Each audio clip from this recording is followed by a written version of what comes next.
The Bland houses are one of three public housing developments that we have in the district.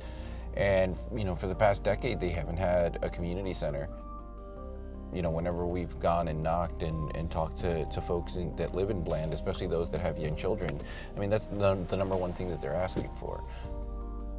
Right across the street, you have Skyview Park, which is this luxury development. They even have their own private park. There's a mall that's part of that building. Any of those buildings on Bland houses, every day you wake up and you might have lead in your paint, you might have holes in your wall, you definitely don't have a community center. And you look out and you just see, all these folks that are literally living in luxury.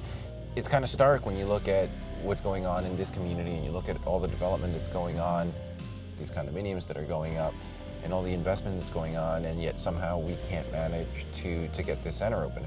And it seems like a relatively low bar to cross to put the pressure on HUD and the city agency to better manage this development and meet the needs that are pressing in that community. We already know that there's billions in funding that hasn't been released to public housing in the city, and it's like, what's the point of having a representative in Congress if they can't get something like a community center in public housing fixed? If you can't solve something so basic, then how are you going to solve some of the bigger, more pressing issues that we face as a country and as a district?